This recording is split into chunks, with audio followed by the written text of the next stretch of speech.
Kamusta mga parts? For today's video, share ko lang tong JBL On The Go version 2 na nabili natin. Bale, ito nga pala yung version 2 ng On The Go. And ito yung box niya. And ano yung mga specs na meron siya mga parts. Bale, ito nga palang version 2 ng On The Go mga parts. Ito yung may removable na battery. O nare-remove na yung kanyang battery. And ito yung specs na meron siya mga parts. Bali, ito yung button niya mga parts para sa kanyang light show. And adjustable din siya mga parts. And ito naman yung Bluetooth and bass boost. Bali, ito nga pala ng bass boost na is 2 level. Hindi siya kagaya ng dati na isang pindutan lang o isang level lang. Ngayon may 2 level yung bass boost niya mga parts. And ito yung power button and aura cast. Yan mga parts. And ito naman dulo, ito yung para sa volume niya mga parts.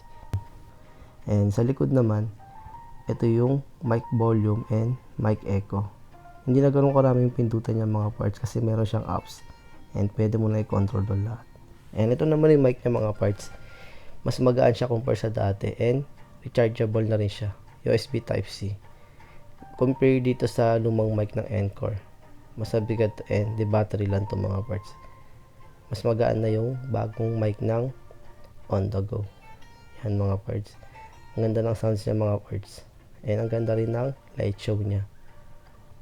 And ito nga pala yung likod niya mga parts. Share ko lang and pakita ko sa inyo ang itsura ng likod niya. Yan, ito likod lang natin. Bali ito yung sa likod niya mga parts. Sa pinakababa, nandito yung power output.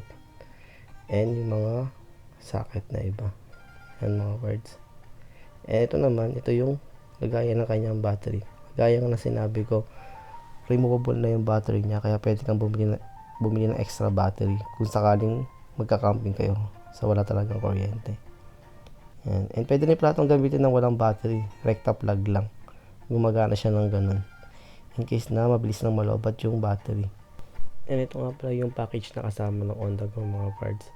Bali sa loob nitong box, nandito yung tatlo niyang cord para sa power supply.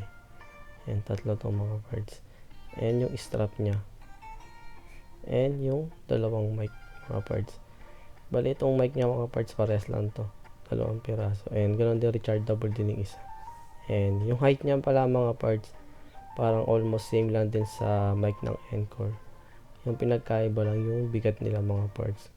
Kasi sabi nila made of ABS plastic na daw tong mic ng JBL On The Go 2 compared sa Encore na solid metal or solid aluminum, kaya mas magaan siya mga parts.